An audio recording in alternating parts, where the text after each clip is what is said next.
En la línea telefónica le agradezco enormemente a Natalia Korovkova, nos tome la llamada. Ella pertenece a este grupo de ejecutoras del estudio sobre el tema de los refugiados excluidos de la vacunación contra el COVID-19 para hablar sobre un reporte de World Vision. Natalia, muy buenos días. Muy buenos días, David. Muy feliz de estar con ustedes. Gracias. Gracias por este tiempo. ¿De dónde partir, Natalia? ¿Qué es lo que está pasando? Si nos puede explicar en los términos más amplios, lo que está pasando con el tema de los refugiados y por qué están quedando excluidos de la atención en materia de COVID en lo que se refiere a ser vacunados. Sí, es un tema realmente muy alarmante y muy difícil. Como sabemos bien, en nuestro continente, en las Américas, tenemos la población de más de 5.6 millones de venezolanos que han salido de su país y principalmente radican en este momento en Perú, Colombia, pero también otros países como Brasil, inclusive muchos llegan hasta México, tratando también de cruzar la frontera hacia los Estados Unidos. Es un gran flujo migratorio, son muchísimas personas que además constantemente están en la movida. Creemos que los países de acogida no estaban preparados para recibir realmente tantos migrantes en tan pocos años. Y vemos, ¿verdad?, estos millones de refugiados y migrantes incrementando solamente en los últimos 5 años. Se les está dificultando a los países asegurarse de que estas personas estén incluidos en los planes nacionales de vacunación.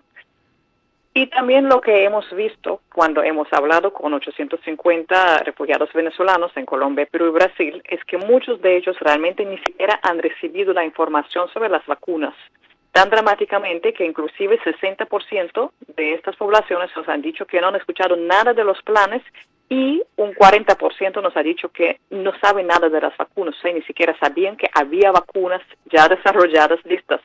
O sea, personas no reciben la información y por ende ni siquiera saben que pueden ir a acercarse a algún lugar, reclamar su derecho para ser vacunados. Es un resumen de lo que estamos viendo. Ahora, esto también implicaría hablar quiero imaginarme, Natalia, de sectores. Me refiero a que son personas de diversas nacionalidades, pero también en diferentes circunstancias migratorias y también de diferentes edades. ¿Hay algunas cifras que nos pueda compartir respecto a, por ejemplo, los menores de edad y lo que están viviendo con este tema acá en esta frontera? Evidentemente, una de las más importantes entre México y Estados Unidos, pues nos reportaba el propio gobierno norteamericano que se habían incrementado de una manera alarmante los números de menores no acompañados. Sí, David. Un número así exacto, ninguna organización realmente podríamos decir, porque exactamente son menores de edad, sin documentación, por lo general van realmente muy escondidos. Y esto es lo que los hace aún mucho más vulnerables. Por lo general van no acompañados, como usted ya bien ha dicho, a veces solos, sin realmente ningún adulto que los acompañe del todo. Así que realmente no los podemos realmente ni siquiera levantar las estadísticas. ¿Qué pasa también con estos niños? ¿Por qué ahora hay un aumento? Porque realmente hace unos años empezaron a salir los adultos, iban para asentarse en algún país de acogida, ganar el dinero, enviar las remesas de vuelta a su país de origen. Sin embargo, las condiciones se están empeorando en todos los países. Simplemente enviar las remesas se hace difícil, entonces ya son los adolescentes también que se salen de su país de origen, muchas veces la Venezuela, para también ir a ganarse el dinero en alguna parte de América Latina. Y en la frontera entre México y Estados Unidos precisamente estamos viendo algunos de los adolescentes y niños que igualmente, al igual que los adultos, quedándose solos, van en la búsqueda de un futuro mejor. Algunos, sin embargo, por supuesto, están buscando a sus padres. Es una reunificación lo que se está intentando hacer.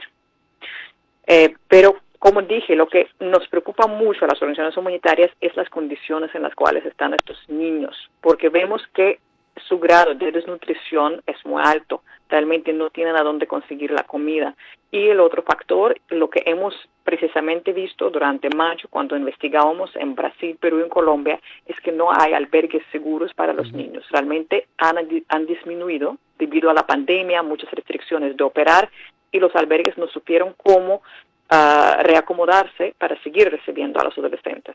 Y es una situación muy crítica a la cual todos los gobiernos tenemos que trabajar conjuntamente. Sin duda. Me permito comentarle, Natalia, que incluso hoy estuvimos comentando acerca de este llamado que hace la Comisión Nacional de Derechos Humanos de México respecto al campamento migrante del Chaparral aquí en Tijuana, en donde calculan que hay cerca de 1,000 niños que están en un grave riesgo de abuso sexual y con falta de alimentos. Entonces no podía evitar relacionar su explicación con esto que comenta la Comisión Nacional de Derechos Humanos y que me lleva a preguntarle de otro tema. Estamos hablando de que ni siquiera saben si se van a vacunar, no saben si van a tener un alimento. Evidentemente han sido víctimas de ataques antiinmigrantes, racistas, xenófobos, pero ¿qué hay de la salud mental de todos estos refugiados, de todas estas personas?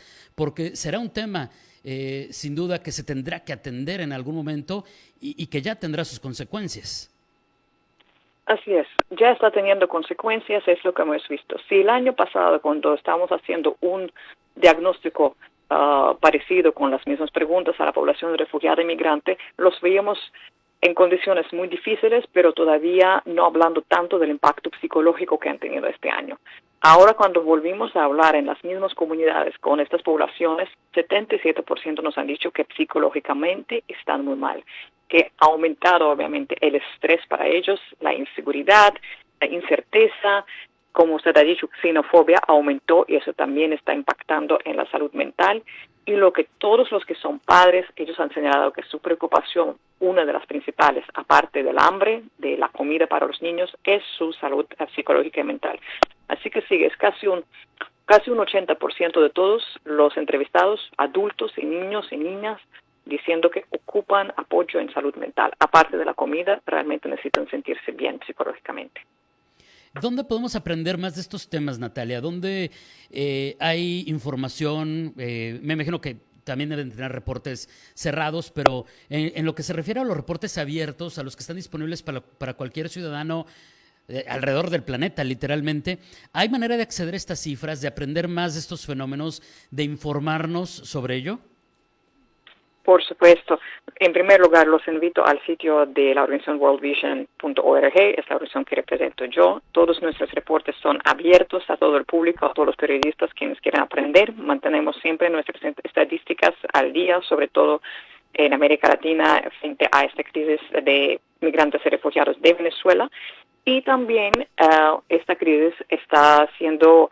se le está dando la respuesta por la plataforma R4V, R4V, la cual está constituida por OIM, ACNUR y también todas las organizaciones no gubernamentales como World Vision. En el sitio de R4V podrán encontrar todas las estadísticas necesarias para aprender más del tema. Muy bien. Y por cierto, hay una comunidad venezolana aquí importante también en Baja California, en Tijuana, con quienes hemos tenido oportunidad de platicar de las condiciones y los retos que enfrentan. Natalia, le pediría un mensaje final. Quienes nos ven y nos escuchan en este momento en ambos lados de la frontera, ¿con qué reflexión nos deberíamos de quedar en este momento tras esta información?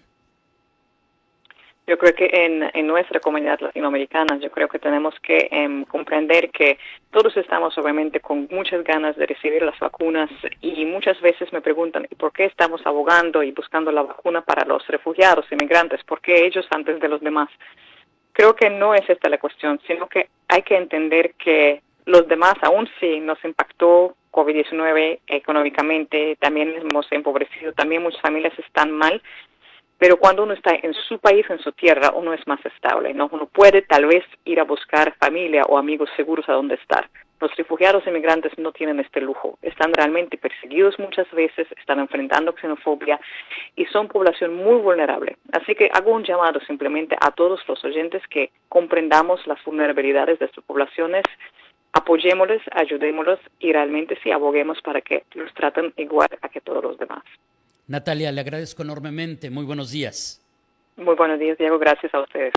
Es Natalia Korovkova, es de las ejecutoras del estudio sobre el tema de refugiados de World Vision y hablando pues sobre pues todas las tragedias, las complicaciones que viven y que hoy se suma el asunto de que están siendo excluidos de los esquemas de vacunación mientras viven pues estos fenómenos terribles de desplazamiento que se suman a muchos otros problemas que sufren día a día.